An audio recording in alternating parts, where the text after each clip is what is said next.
The alert came through at 0340 station time. Containment breach, subject designation, Wraith, 7, sector classification, Omega Red. All personnel evacuate levels 4 through 9. This is not a drill. Mira had been asleep for exactly 40 minutes when her comm unit detonated with noise.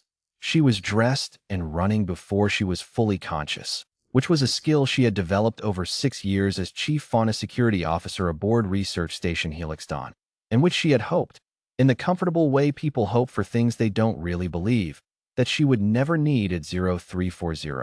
Wraith, 7 was loose. She ran faster. Some background, for context. The creature, designated Wraith, 7 had been discovered 18 months ago on a moon that the Convergence survey teams had classified as uninhabited and then very rapidly reclassified as technically uninhabited by sapient species, but please don't land there.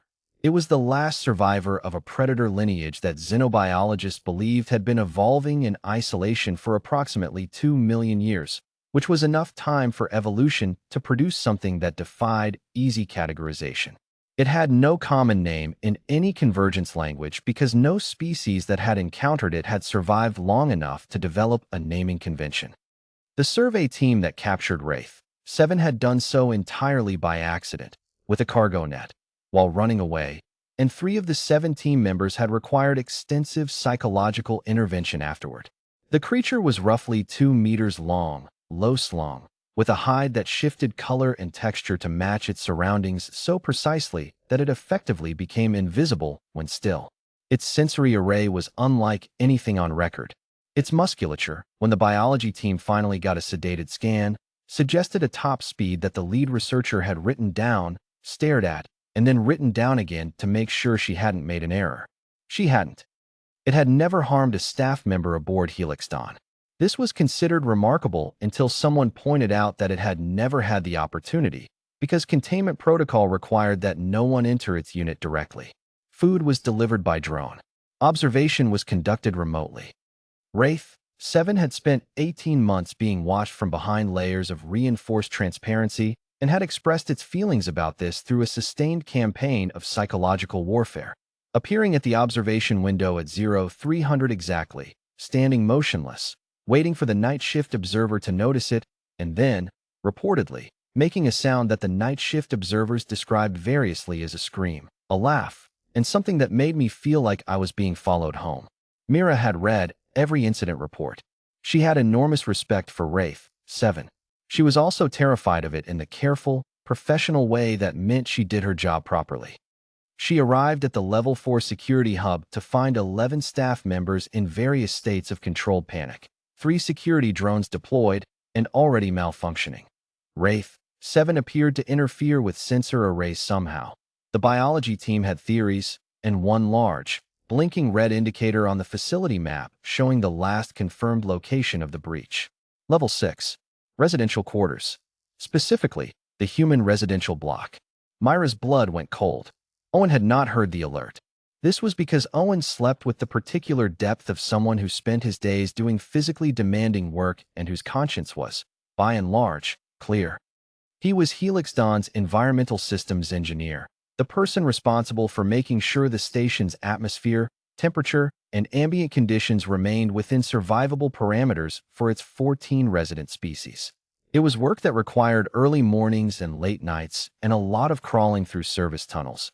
And he had been asleep since 2200 with the intention of staying that way until 0600.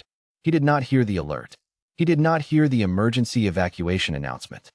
He did not hear the soft mechanical failure of his cabin door's security lock, old, slightly misaligned, the kind of flaw that should have been logged and hadn't been, or the near-silent displacement of air that followed. What he heard, eventually, at some unclear point in the early morning, was a sound like the lowest register of a purr crossed with the resonance of a plucked wire, felt more in the chest than heard with the ears.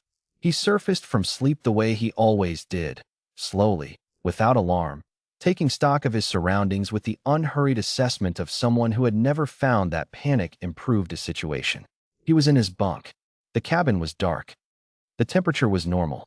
The air tasted slightly different, something animal, musky and strange, and there was a weight against his chest that had not been there when he went to sleep.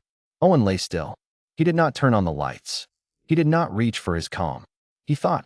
Heavy. Warm. Breathing. He thought. Okay. He moved one hand. Slowly. Incrementally. The way you moved around something that startled easily, and found the edge of what was pressed against him. Hide. Dense and strange beneath his fingertips, shifting in texture as his touch registered. Like touching water that couldn't decide what it wanted to be. Whatever it was exhaled. The sound it made was that resonant, chest-felt purr again. Owen, who had grown up on a farm, who had spent his childhood surrounded by animals that were large and occasionally dangerous, and usually fine if you didn't make sudden movements, thought, it's comfortable. It came here to be comfortable. He thought, okay. He went back to sleep. Mira found them at 0412. She had spent the intervening time coordinating a systematic sweep of level 6, overriding lockdowns, managing the comms traffic from 11 increasingly stressed personnel, and quietly composing what she was going to say to the station commander about the breach in containment protocol that had allowed this to happen. She had also, in her private thoughts, been composing a different kind of communication, the kind you sent when someone was gone and you needed to inform people. She had not let herself think that explicitly, but the mental composition had begun anyway, the way it always did when things were very bad. An old habit from early in her career, when she had learned that the difference between coping and not coping was whether you had thought the unthinkable before you needed to face it. She overrode Owen's cabin lock with her security code. The door slid open. The cabin was dark. Her helmet light swept across it. Bunk, desk, the detritus of an engineer's life, tools and manuals, and a half-finished mug of something that had gone cold, and then found the bunk. Mira stopped moving. Wraith 7 was there. It was visible. This itself was extraordinary. She had never seen it fully visible, only the shimmer distortion of its camouflage, and now here it was, fully resolved, dark-patterned and enormous, coiled against a human chest with its head tucked under Owen's jaw like a dog that had found its preferred sleeping spot and intended to defend it. Owen was asleep. His breathing was slow, regular. One arm, apparently in sleep, had come to rest along the creature's back. Wraith 7 opened one eye. It looked at Mira. It made a sound she had never heard from it before. Not the 0300 sound. Not the sounds from the incident reports. Something lower. Something that she would later describe, in her official report, as a warning, but not aggressive. More like the sound a person makes when someone turns on the lights during a nap. Don't. Mira stood very still. She lowered the scanner she had raised. She turned her helmet light down to its lowest setting.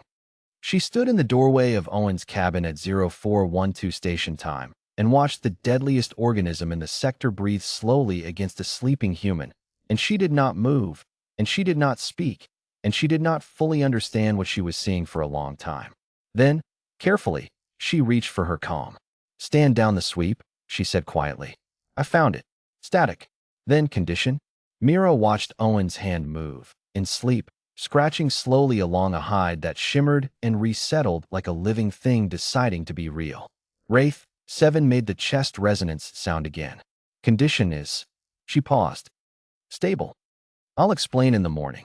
Owen woke at 0600 to find Mira sitting in his desk chair, watching him with an expression he couldn't immediately read, and a weight on his chest that was still there and still warm.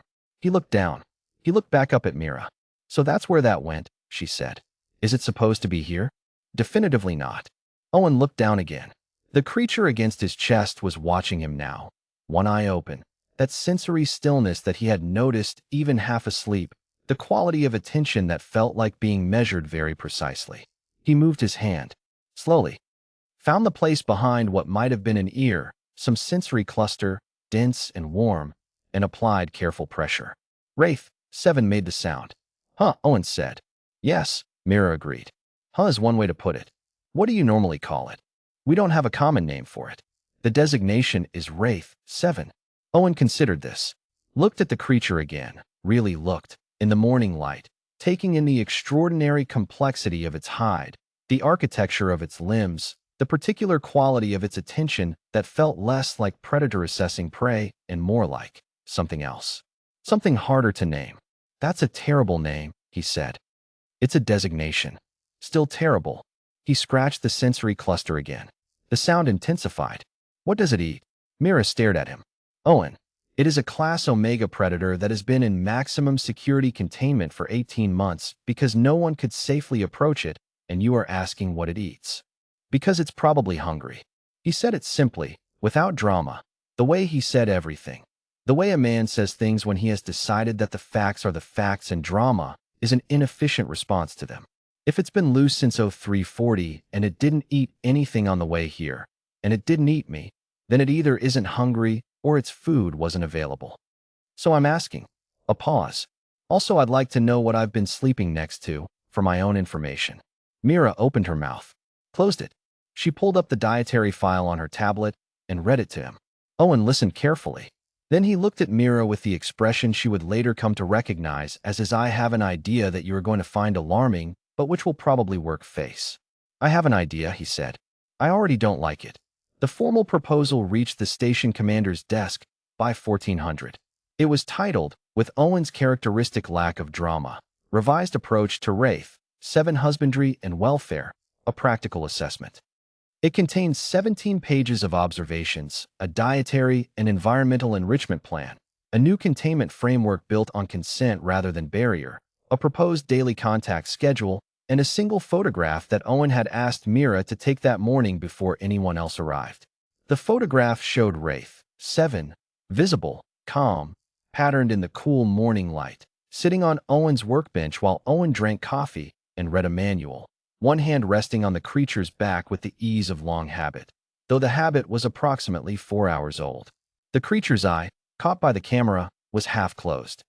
The station commander, a Veth administrator named Overseer Quellen who had governed 14 research installations and believed herself beyond surprise, looked at the photograph for a very long time.